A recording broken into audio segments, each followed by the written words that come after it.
Kemudian ada cairan ke anus. Nah, ini kan cairan. Ya, cairan ini disebut sebagai surah. Ya, ini berbentuk. Nah, berbeda lagi dengan nanti beberapa. Jadi pada prinsipnya kalau itu langsung dimasukkan ke mulut dan itu berbentuk, maka itu membatalkan puasa. Tapi kalau enggak, dan apalagi jaraknya jauh kayak inhaler tadi, maka itu tidak membatalkan puasa. Kemudian ada tambahan lagi, bagaimana dengan oksigen misalnya? Bagaimana dengan oksigen?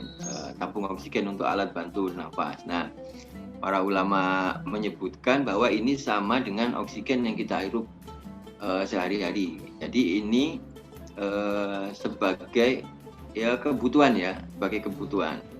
Nah, kemudian juga bagaimana dengan injeksi? Nah, injeksi karena mengikuti teori atau kaidah di awal tadi, masuknya sesuatu yang membatalkan puasa itu kalau lewat lubang. Nah, injeksi ini tidak melalui lubang melalui lengan atau melalui pantat. Yang dilakukan di dalam dunia pengobatan atau vaksinasi ini tidak membatalkan puasa. Nah, terkecuali ini yang disuntikan ini nutrisi. Kalau yang disuntikan nutrisi atau makanan meskipun tidak melalui lubang langsung, maka ini ada perbedaan pendapat. Dan kalau boleh memilih kita lebih hati-hati memilih pendapat yang tidak memperbolehkan, karena bagaimanapun juga ini kan nutrisi. Jadi semacam infus gitu, Ustaz ya? Ya, semacam infus atau suntikan yang berisi glukosa misalnya. Yang ini yang memberikan nutrisi atau kekuatan tubuh, maka itu masuknya kategori makanan. Dan ini mungkin belum terbayangkan dulu pada saat ulama-ulama kita menuliskan ketentuan fikih, karena dulu dunia pengobatan belum secanggih sekarang ini. Jadi kalau yang disuntikan itu obat, maka kita ngikutin pendapat yang menyebutkan bahwa itu tidak lewat lubang berarti tidak membatalkan puasa.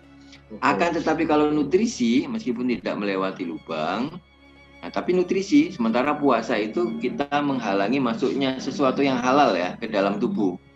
Nah, halal ini maksudnya makanan, maka ini masuk kategori kita pilih aja yang tidak memperbolehkan. Nah, para sahabat sekalian yang dimuliakan Allah, sebagai kalimat penutup di dalam pengantar ini sebelum nanti kita dialog, kalau ada yang masih perlu didialogkan, untuk beberapa jenis pengobatan yang disebutkan tadi membatalkan puasa, tidak usah khawatir, karena orang yang sakit seperti disebutkan di dalam ayat puasa itu, mardo au ala safarin, sakit maupun bepergian. Saya ingin menegaskan, kalau nanti dalam kondisi kita berobat dan disebutkan pengobatan kita itu membatalkan puasa, tidak usah khawatir. Ini mendapatkan rukhsah atau keringanan untuk boleh tidak melakukan puasa. Akan tetapi nanti ada kodoknya, harus segera ditunaikan sebelum datang Ramadan berikutnya. Bisa di hari Senin Kamis atau di hari-hari yang lain, lebih cepat lebih baik. Nanti ketika kita dalam kondisi sakit dan harus berobat dengan cara yang membatalkan puasa. Wallahu a'lam bishawab. Mudah-mudahan bermanfaat. Mari kita sambung dalam forum dialog, Ustaz Nasi, kalau masih ada hal-hal yang perlu didialogkan. Baik, terima kasih. Sangat luar biasa istifadah intifak dari ilmu yang disampaikan dari Ustaz Khairul Anam tadi. Jadi sangat jelas ya para sobat Republika sekalian, yang membatalkan puasa, tindakan-tindakan medis mana dan yang membatalkan dan yang tidak membatalkan puasa. Nah, Ustaz Anam, ini mungkin salah satu pengobatan itu kan ada yang kita dulu pernah kalau sakit demam itu ada salah satu metodenya yang dia kayak memasukkan semacam salep. Salep itu salep gitu, tapi dia dimasukkannya lewat dubur, Ustaz. Gitu. Jadi salep itu nanti kemudian dimasukkan lewat dubur. Nah, dipencet terus kemudian nanti masuk ke dalam dubur itu. Nah, itu kira-kira apakah termasuk tindakan medis yang membatalkan puasa? Jadi dia lewat dubur, karena semacam pereda ya, semacam pereda panas gitu dimasukkannya lewat hidung. Nah itu apa termasuk kategori itu, Ustaz? Ya. Jadi seperti disebutkan di awal, dubur adalah salah satu lubang asli ya, yang kalau sesuatu dimasukkan bukan untuk dikeluarkan lagi. Tadi kan ada dimasukkan untuk dikeluarkan untuk melihat dalamnya aja. Tapi kalau dimasukkan seperti salep atau ada lagi Ustaz Nasi, ada istilahnya apa ya, cairan anus itu enema ya istilahnya. Ada cairan anus yang dimasukkan itu. Nah itu sama dengan salep, itu membatalkan. Nah mudah-mudahan ada dokter atau bidan yang mendengarkan siaran kita kali ini. Jadi kalau para dokter mendengarkan atau menyimak siaran ini, paling tidak nanti bisa memilih ya, bisa memilih. Kan ada beberapa pilihan tindakan medis itu. Kalau misalnya pasiennya masih memungkinkan untuk menjalankan ibadah puasa, ya dipilih tindakan medis yang tidak membatalkan puasa. Kecuali kalau bisa nanti pengobatannya malam. Biasanya saya lihat tuh di bulan puasa itu klinik maupun tempat-tempat pengobatan tuh ramainya malam, Ustaz Nasi. Nah, kalau tidak bisa dilakukan malam hari, dilakukan di hari puasa, maka pilih tindakan medis yang tidak membatalkan puasa, sebagaimana disebutkan tadi. Baik. Ya. Baik, saya rasa sudah sangat gamblang ya penjelasan dari Ustadz Anam tadi. Tapi ini tadi agak sedikit melenceng nih, Ustadz. Dari bahasan yang memang kita spesifik soal medis ya. Tadi itu sempat disebutkan kan. Jadi masuknya asar tadi, pengertian asar itu adalah uap, bisa kita semacam uap. Nah, ibu-ibu rumah tangga itu kadang agak ragu begitu, Ustadz. Bagaimana misal ketika uap namanya sedang masak kan begitu, Ustadz ya. Apa itu aroma makanan, asap dari makanan. Nah, itu kira-kira bisa membatalkan puasa nggak itu gitu, Ustadz? Ya, jadi ini Ustadz Nasi sebenarnya menegaskan saja. Jadi kalau asar atau bekas atau seperti asap ini otomatis tidak membatalkan puasa. Bahkan ada juga kaul yang membolehkan ibu-ibu mencicipi. Ya, tapi ini sangat berisiko. Kalau biasanya kan takarannya udah pas, nggak perlu dicicipi juga nggak perlu dicicipi. Kalau dicicipi dibuang lagi untuk keperluan masak masih boleh, apalagi sekedar asap. Nah, beda dengan kita waktu masih kecil dulu ya. Jadi pengen berbuka kan sengaja hidungnya dideketin panci gitu, Ustaz Nasi digini-gini kan.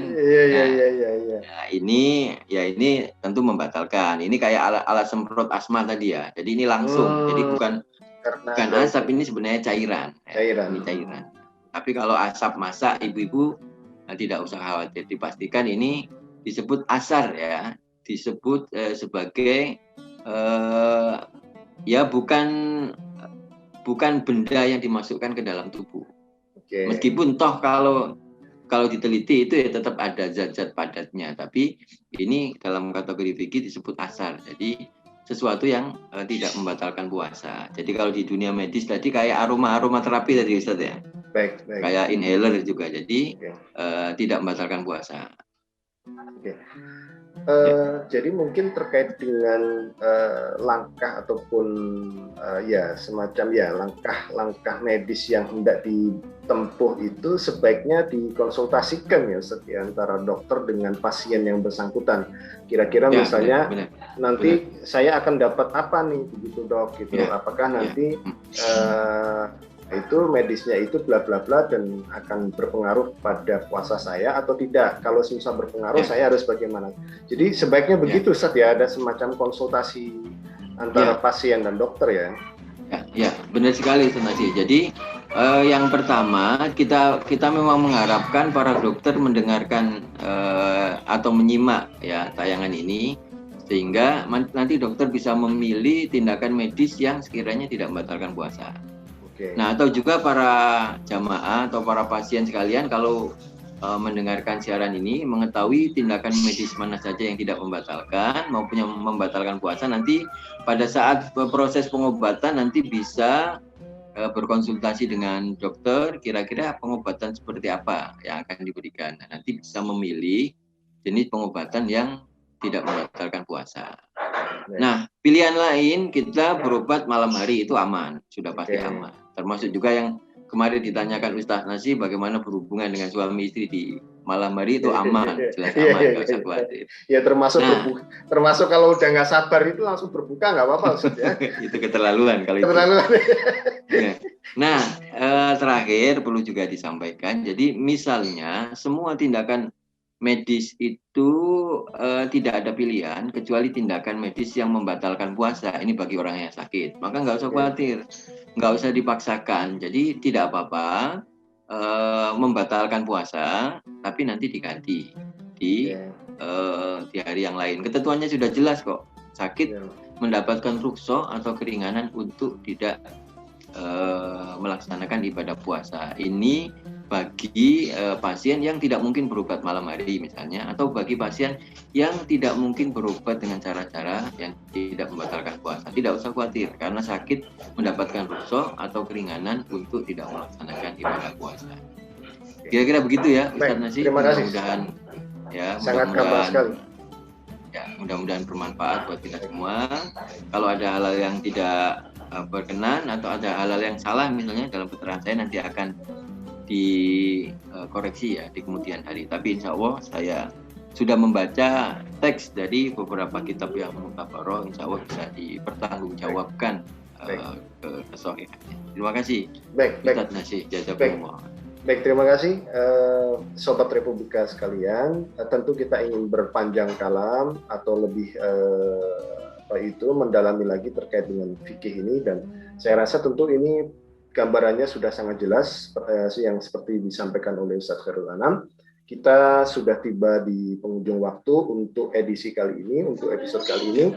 Terima kasih Ustaz Anam atas waktunya. Allahumma ja'alna minal ladzina yastami'una al-qaula fayattabi'una ahsana. Kita tutup pertemuan kali ini dengan doa kafaratul majelis. Subhanakallahumma wa bihamdika asyhadu an la ilaha illa anta astaghfiruka wa atubu ilaik. Saya Muhammad Nasir Nasrullah. Apabila ada kesalahan, dan terima kasih atas segala atensi yang diberikan. Wabillahi taufiq wal hidayah wa ridha wal inayah. Assalamualaikum warahmatullahi wabarakatuh. Waalaikumsalam warahmatullahi wabarakatuh.